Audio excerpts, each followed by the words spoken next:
Hello everyone, আসসালামু আলাইকুম। Welcome back to my channel. আশা করি সবাই ভালো আছেন। আলহামদুলিল্লাহ আমরাও ভালো আছি। অনেক কয়দিন পরে আপনাদের সাথে ভিডিও নিয়ে হাজির হলাম। আসলে কয়েকদিন আমার শরীরটা ভালো ছিল না, কণ্ঠ শুনে আপনারা বুঝতেই পারছেন আমার প্রচণ্ড ঠান্ডা লেগেছে, সর্দি কাশি জ্বর হয়েছে, সেজন্য ভিডিও করা হয়নি। এখন আমি সকালবেলা ঘরগুলো পরিষ্কার করে নিচ্ছি, বেডশিটটা চেঞ্জ করে দিলাম, আগের বেডশিটটা কাচার জন্য তুলে রাখলাম, আর এখানে একটা আমি নতুন বেডশিট পেতে নিয়েছি। ঘরটা পরিপাটি করে গুছিয়ে নেব সুন্দর করে। তার আগে আপনাদের সাথে একটা কথা বলি।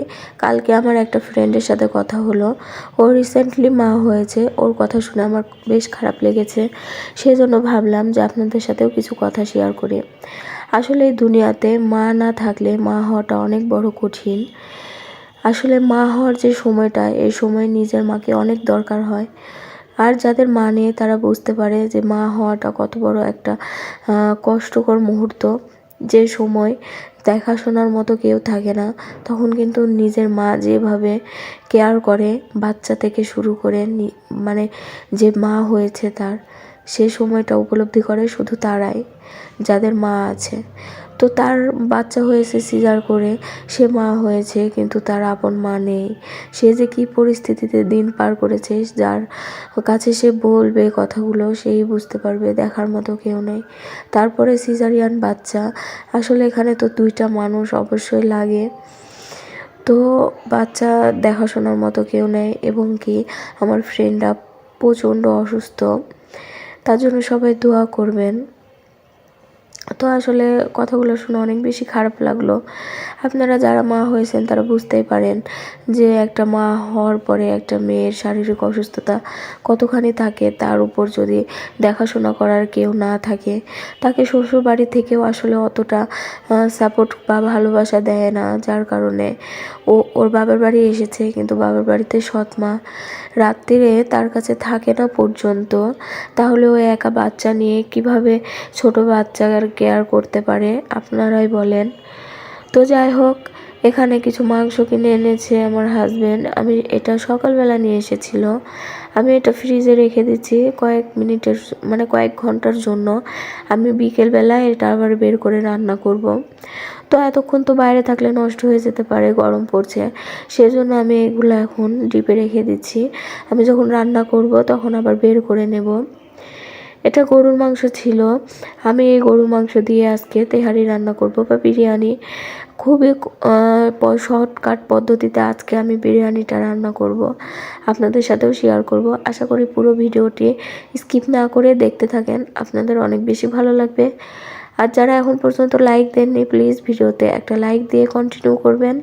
আমার ডেইলি লাইফস্টাইল ব্লগ পেতে হলে এই চ্যানেলটিকে সাবস্ক্রাইব করে পাশে থাকা বেল নোটিফিকেশন অন করে রাখবেন। তাহলে যখনই ভিডিও ছাড়ব নোটিফিকেশন পৌঁছে যাবে আপনার কাছে। আপনি আপনার সময় সুযোগ করে আমার ভিডিওটি দেখে নিতে পারবেন। তো আমি এখন সবগুলো মাংস ডিপে রেখে দিলাম। আর আমার ফ্রিজে দেখছি খুব বেশি জায়গা নেই। আসলে ফ্রিজে আমার ফ্রিজটা খুব বেশি বড় না, আর অনেকগুলা কোটা রাখার কারণে জায়গাটা কম হয়ে গিয়েছে। তো এখন বিকেলবেলা আসলাম, আমি এখানে বিরিয়ানি রান্নার জন্য সমস্ত প্রিপারেশন নিয়ে নিয়েছি। অনেকগুলো পেঁয়াজ, তারপরে মশলা যা যা লাগবে, তারপরে আমি এখানে এক্সট্রা বিরিয়ানি মশলাও নিয়েছি। আর আমি এখানে আপনার 1 কেজি চালের থেকে, মানে 3 পোয়া চালের জন্য 1.5 কেজি মাংস দিব, তাহলে এটা পারফেক্টলি রান্না করা হবে। আমি এখানে প্রথমে মাংসটা রান্নার জন্য তেল দিয়ে দিয়েছি, তারপরে পেঁয়াজ কুচি দিয়ে দিচ্ছি। 3 পোয়া চালের জন্য 1.5 কেজি মাংস দিলে এটা পুরাটাই পারফেক্টলি হবে, মানে মাংস অনেক থাকবে, আবার আপনার মাংসটা খেতেও অনেক বেশি ভালো লাগবে। এখানে দেখা যায় কি, চালটা যদি বেশি হয়ে যায়, মাংসের পরিমাণ কমে যায়, তাহলে এটা খেতে ভালো লাগে না। আমি দেখেন একটা আস্ত পেঁয়াজ দিয়ে ফেলেছি, বুঝতে পারিনি পেঁয়াজটা কাটিনি। তো যাই হোক, পেঁয়াজটা তুলে নিয়েছি। তারপর আমি এখানে সমস্ত মশলা দিয়েছি। দেওয়ার সময় আসলে আমার ক্যামেরাটা কেমন করে যেন স্কিপ হয়ে গেছে ভিডিওটা।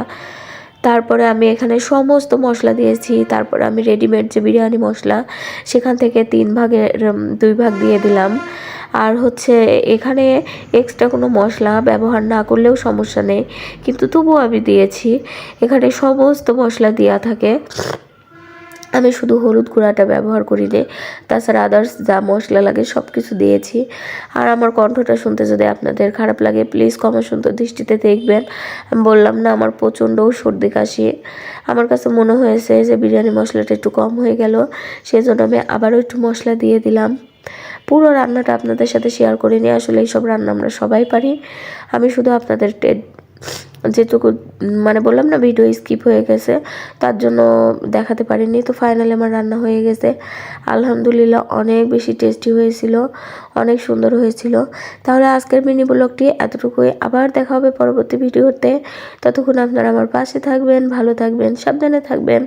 আমার রেসিপিটা কেমন হলো কমেন্টের মাধ্যমে আমাকে জানাবেন। আসসালামু আলাইকুম, আল্লাহ হাফেজ।